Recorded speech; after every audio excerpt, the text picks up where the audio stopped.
رسول اللہ صلی اللہ علیہ وآلہ وسلم نے خیبر جاتے ہوئے جبل اسر کو عبور کیا، پھر وادی صہباء سے گزرے اور اس کے بعد ایک اور وادی میں پہنچے جس کا نام رجیع ہے۔ رجیع سے بنو غطفان کی آبادی صرف ایک دن اور ایک رات کی دوری پر واقع تھی، اور بنو غطفان نے تیار ہو کر یہود کی امداد کے لیے خیبر کی راہ لے لی تھی، لیکن اثناء راہ میں انہیں اپنے پیچھے کچھ شور و شغب سنائی پڑا تو انہوں نے سمجھا کہ مسلمانوں نے ان کے بال و بچوں اور مویشیوں پر حملہ کر دیا ہے، اس لیے وہ واپس پلٹ گئے اور خیبر کو مسلمانوں کے لیے آزاد چھوڑ دیا۔ اس کے بعد رسول اللہ نے دونوں ماہرین راہ کو بلایا۔ ایک رہنما نے کہا، اے اللہ کے رسول، میں آپ کو ایک ایسے راستے سے لے چلوں گا۔ چنانچہ وہ آگے آگے چلا، ایک مقام پر پہنچ کر جہاں متعدد راستے پھوٹتے تھے عرض کیا، یا رسول اللہ، ان سب راستوں سے آپ منزل مقصود تک پہنچ سکتے ہیں؟ آپ نے فرمایا کہ وہ ہر ایک کا نام بتائے۔ اس نے بتایا کہ ایک کا نام حزن سخت اور کھردرا ہے، آپ نے اس پر چلنا منظور نہ کیا۔ اس نے بتایا دوسرے کا نام شاش تفرق و اضطراب ہے، آپ نے اسے بھی منظور نہ کیا۔ اس نے بتایا تیسرے کا نام حاتب لکڑہارا ہے، آپ نے اس پر بھی چلنے سے انکار کیا۔ حسین نے کہا اب ایک ہی راستہ باقی رہ گیا ہے۔ حضرت عمر نے فرمایا اس کا نام کیا ہے؟ حسین نے کہا مرحب، نبی نے اسی پر چلنا پسند فرمایا۔ حضرت سلمہ بن اکو کا بیان ہے کہ ہم لوگ نبی کے ہمراہ خیبر روانہ ہوئے۔ رات میں سفر طے ہو رہا تھا کہ ایک آدمی نے عامر سے کہا، اے عامر، کیوں نہ ہمیں اپنے کچھ نوادرات سناؤ؟ عامر شاعر تھے، سواری سے اترے اور قوم کی ہدی خوانی کرنے لگے۔ اشعار یہ تھے، اے اللہ، اگر تو نہ ہوتا تو ہم ہدایت نہ پاتے، نہ صدقہ کرتے، نہ نماز پڑھتے، ہم تجھ پر قربان، تو ہمیں بخش دے جب تک ہم تقوی اختیار کریں، اور اگر ہم ٹکرائیں تو ہمیں ثابت قدم رکھ اور ہم پر سکنیت نازل عطا فرما۔ جب ہمیں للکارا جاتا ہے تو ہم اکڑ جاتے ہیں، اور للکار میں ہم پر لوگوں نے اعتماد کیا ہے۔ رسول اللہ نے فرمایا یہ کون ہدی خان ہے؟ لوگوں نے کہا عامر بن اکو۔ آپ نے فرمایا اللہ اس پر رحم کرے۔ قوم کے ایک آدمی نے کہا اب تو ان کی شہادت واجب ہو گئی۔ صحابہ کرام کو معلوم تھا کہ جنگ کے موقع پر رسول اللہ کسی انسان کی خصوصیت سے دعائے مغفرت کریں تو وہ شہید ہو جاتا ہے، اور یہی واقعہ جنگ خیبر میں حضرت عامر کے ساتھ پیش آیا۔ اس لیے انہوں نے یہ عرض کی تھی کہ کیوں نہ ان کی درازی عمر کی دعا کی گئی کہ ان کے وجود سے ہم مزید بہراور ہوتے۔ خیبر کے وقت بالکل قریب وادی صہباء میں آپ نے عصر کی نماز پڑھی، پھر توشے منگوائے تو صرف ستو لائے گئے، آپ کے حکم سے لائے گئے، پھر آپ نے کھائے اور صحابہ نے بھی کھائے۔ اس کے بعد آپ نماز مغرب کے لیے اٹھے تو صرف کلی کی، صحابہ نے بھی کلی کی، پھر آپ نے نماز پڑھی اور وضو نہیں فرمایا، پچھلے ہی وضو پر اکتفا فرمایا، پھر آپ نے عشاء کی نماز ادا فرمائی۔ مسلمانوں نے آخری رات جس کی صبح جنگ سے شروع ہوئی تھی خیبر کے قریب گزاری، لیکن یہود کو کان خبر نہ ہوئی۔ نبی صلی اللہ علیہ وآلہ وسلم کا دستور تھا کہ جب رات کے وقت کسی قوم کے پاس پہنچتے تو صبح ہوئے بغیر ان کے قریب نہ جاتے۔ چنانچہ اس رات جب صبح ہوئی تو آپ نے اندھیرے میں فجر کی نماز ادا فرمائی۔ اس کے بعد مسلمان سوار ہو کر خیبر کی طرف بڑھے۔ ادھر اہل خیبر نے بے خبری میں اپنے پھاوڑے اور کھانچی وغیرہ لے کر کھیتی باڑی کے لیے نکلے تو اچانک لشکر دیکھ کر چیختے ہوئے شہر کی طرف بھاگے کہ خدا کی قسم محمد لشکر سمیت آ گئے ہیں۔ نبی صلی اللہ علیہ وآلہ وسلم نے یہ منظر دیکھا تو فرمایا اللہ اکبر، خیبر تباہ ہوا، اللہ اکبر، خیبر تباہ ہوا۔ نبی نے لشکر کے پڑاؤ کے لیے ایک جگہ کا انتخاب فرمایا جس پر حباب بن منذر رضی اللہ عنہ نے آ کر عرض کیا، یا رسول اللہ، یہ بتلائیے کہ اس مقام پر اللہ نے آپ کو پڑاؤ ڈالنے کا حکم دیا ہے یا یہ محض آپ کی جنگی تدبیر اور رائے ہے؟ آپ نے فرمایا نہیں، یہ محض ایک رائے اور تدبیر ہے۔ انہوں نے کہا کہ اے اللہ کے رسول، یہ مقام قلعہ نطاس سے بہت ہی قریب ہے اور خیبر کے سارے جنگجو افراد اسی قلعے میں ہیں، انہیں ہمارے حالات کا پورا علم رہے گا اور ہمیں ان کے حالات کی خبر نہ ہوگی۔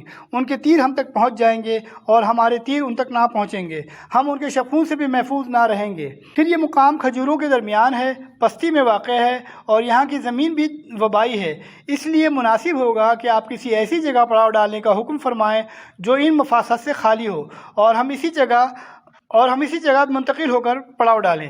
رسول اللہ نے فرمایا تم نے جو رائے دی بالکل درست ہے۔ اس کے بعد آپ دوسری جگہ منتقل ہو گئے۔ نیز جب آپ خیبر کے اتنے قریب پہنچ گئے کہ شہر دکھائی پڑنے لگا تو آپ نے فرمایا ٹھہر جاؤ۔ لشکر ٹھہر گیا اور آپ نے دعا فرمائی، اے اللہ، ساتوں آسمان اور جن پر وہ سایہ فگن ہیں ان کے اپنے پروردگار اور ساتوں زمین جن کو وہ اٹھائے ہوئے ہیں ان کے پروردگار، اور شیاطین اور جن کو انہوں نے گمراہ کیا ان کے پروردگار، ہم تجھ سے اس بستی کی بھلائی، اس کے باشندوں کی بھلائی کا سوال کرتے ہیں، اور اس بستی کے شر سے اور اس کے باشندوں کے شر سے اور اس میں جو کچھ ہے اس کے شر سے تیری پناہ مانگتے ہیں۔ اس کے بعد فرمایا چلو اللہ کے نام سے آگے بڑھو۔ جس رات خیبر کی حدود میں رسول اللہ داخل ہوئے، فرمایا کل میں جھنڈا ایک ایسے آدمی کو دوں گا جو اللہ اور اس کے رسول سے محبت کرتا ہے اور جس سے اللہ اور اس کے رسول محبت کرتے ہیں۔ صبح ہوئی تو صحابہ کرام نبی کی خدمت میں حاضر ہوئے، ہر ایک کی یہی آرزو تھی کہ جھنڈا اسے مل جائے۔ رسول اللہ نے فرمایا علی بن ابی طالب کہاں ہیں؟ صحابہ نے کہا یا رسول اللہ ان کی تو آنکھ آئی ہوئی ہے۔ فرمایا انہیں بلا لاؤ۔ وہ لائے گئے۔ رسول اللہ نے ان کی آنکھوں میں لعاب دہن لگایا اور دعا فرمائی، وہ شفا یاب ہو گئے، گویا انہیں کوئی تکلیف تھی ہی نہیں۔ پھر انہیں ایک جھنڈا عطا فرمایا۔ انہوں نے عرض کیا یا رسول اللہ میں ان سے اس وقت تک لڑوں کہ وہ ہمارے جیسے ہو جائیں؟ آپ نے فرمایا اطمینان سے جاؤ یہاں تک کہ ان کے میدان میں اترو، پھر انہیں اسلام کی دعوت دو اور اسلام میں اللہ کے جو حقوق ان پر واجب ہیں ان سے آگاہ کرو۔ بخدا تمہارے ذریعے اللہ تعالیٰ ایک آدمی کو بھی ہدایت دے دے تو یہ تمہارے لیے سرخ اونٹوں سے بہتر ہے۔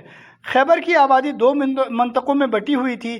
ایک منطقے میں حسب ذیل 5 قلعے تھے: حسن نائم، حسن صاحب بن معاذ، حسن قلعہ زبیر، حسن ابی اور حسن نثار۔ ان قلعوں پر مشتمل علاقہ نطاد کہلاتا تھا اور بقیہ 2 قلعوں پر مشتمل علاقہ شق کے نام سے مشہور تھا۔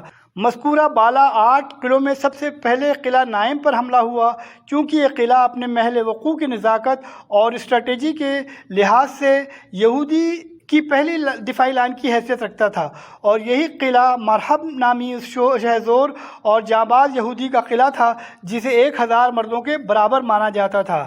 حضرت علی بن ابی طالب رضی اللہ عنہ مسلمانوں کی فوج لے کر اس قلعے کے سامنے پہنچے اور یہود کو اسلام کی دعوت دی تو انہوں نے یہ دعوت مسترد کر دی اور اپنے بادشاہ مرحب کی کمان میں مسلمانوں کے مد مقابل آ کھڑے ہوئے۔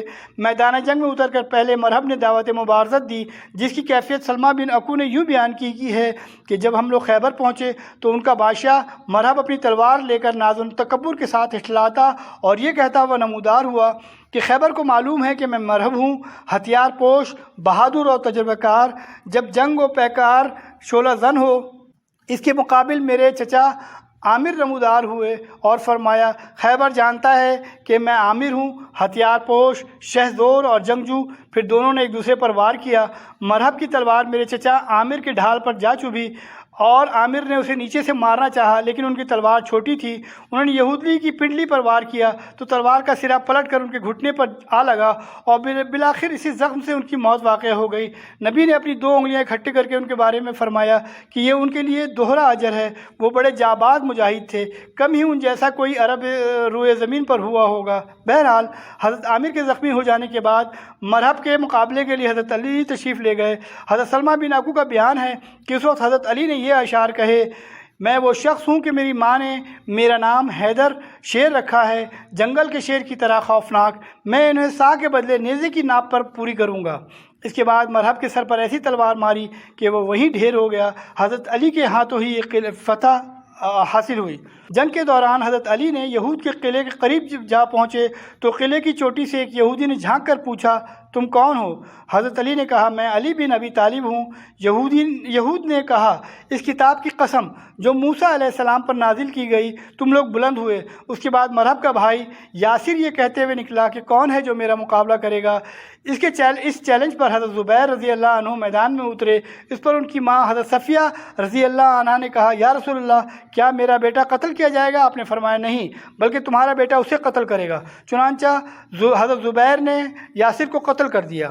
اس کے بعد حسن نائم کے پاس زوردار جنگ ہوئی جس میں کئی سر بر آوردہ یہودی مارے گئے۔ بعض ماخذ سے معلوم ہوتا ہے کہ یہ جنگ کئی دن جاری رہی۔ قلعہ نائم کے بعد قلعہ صاحب پر قوت و حفاظت کے لحاظ سے دوسرا سب سے بڑا مضبوط قلعہ تھا۔ مسلمانوں نے حضرت حباب بن منذر انصاری رضی اللہ عنہ کی کمان میں اس قلعے پر حملہ کیا اور 3 روز تک اسے گھیرے میں لیے رکھا۔ تیسرے دن رسول اللہ نے اس قلعے کی فتح کے لیے خصوصی دعا فرمائی۔ ابن اسحاق کا بیان ہے کہ قبیلہ اسلم کی شاخ بنو سہم کے لوگ رسول اللہ کی خدمت میں حاضر ہوئے اور فرض کیا ہم لوگ چور ہو چکے ہیں اور ہمارے پاس کچھ نہیں۔ آپ نے فرمایا یا اللہ تجھے ان کا حال معلوم ہے، تو جانتا ہے کہ ان کے اندر قوت نہیں اور میرے پاس بھی کچھ نہیں کہ میں انہیں دوں، لہٰذا انہیں یہود کے ایسے قلعے کی فتح سے سرفراز فرما جو سب سے زیادہ کارآمد ہو اور جہاں سب سے زیادہ خوراک اور چربی دستیاب ہو۔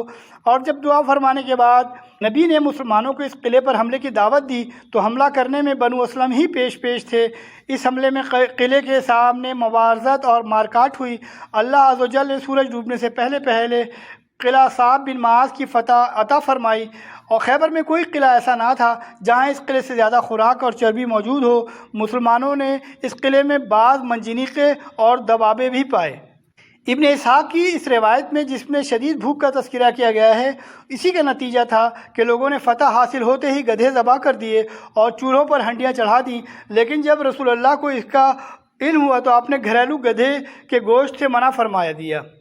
قلعہ نائم اور قلعہ صعب کے فتح کے بعد یہود نطات کے سارے قلعوں سے نکل کر قلعہ زبیر میں جمع ہو گئے۔ یہ ایک محفوظ قلعہ تھا اور پہاڑ کی چوٹی پر واقع تھا۔ راستہ اتنا پرپیچ اور مشکل تھا کہ یہاں نہ سواروں کی رسائی ہو سکتی تھی نہ پیادوں کی، اس لیے رسول اللہ نے اس کے گرد محاصرہ قائم کیا اور 3 روز تک محاصرہ کیے پڑے رہے۔ اس کے بعد ایک یہودی نے آ کر کہا، اے ابو القاسم، اگر آپ 1 مہینے تک محاصرہ جاری رکھیں تو بھی انہیں کوئی پرواہ نہ ہوگی، البتہ ان کے پینے کا پانی اور چشمہ زمین کے نیچے ہیں۔ یہ رات میں نکلتے ہیں، پانی پی لیتے ہیں اور لے لیتے ہیں، پھر قلعے میں واپس چلے جاتے ہیں اور آپ سے محفوظ رہتے ہیں۔ اگر آپ ان کا پانی بند کر دیں تو یہ گھٹنے ٹیک دیں گے۔ اس اطلاع پر آپ نے ان کا پانی بند کر دیا۔ اس کے بعد یہود نے باہر آ کر زبردست جنگ کی، جس میں کئی مسلمان مارے گئے اور تقریباً 10 یہودی بھی کام آئے، لیکن قلعہ فتح ہو گیا۔ قلعہ زبیر سے شکست کھانے کے بعد یہود حصن ابی میں قلعہ میں بند ہو گئے۔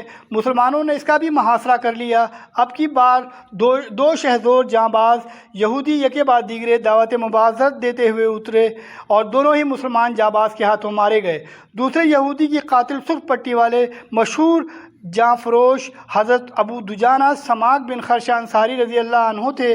وہ دوسرے یہودی کو قتل کر کے نہایت تیزی سے قلعے میں جا گھسے اور ان کے ساتھ ہی اسلامی لشکر بھی قلعے میں جا گھسا۔ قلعے کے اندر کچھ دیر تک زوردار جنگ ہوئی، لیکن اس کے بعد یہودیوں نے قلعے سے کھسکنا شروع کر دیا اور بالآخر سب کے سب بھاگ کر قلعہ نزار میں پہنچ گئے، جو خیبر کے نصف اول یعنی پہلے منطقے کا آخری قلعہ تھا۔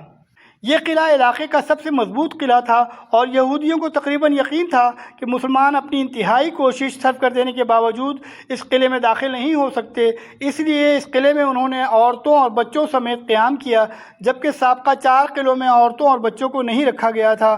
مسلمانوں نے اس قلعے کا سختی سے محاصرہ کیا اور یہود پر سخت دباؤ ڈالا، لیکن قلعہ چونکہ ایک بلند اور محفوظ پہاڑی پر واقع تھا، اس لیے اس میں داخل ہونے کی کوئی صورت نہیں بن پڑ رہی تھی۔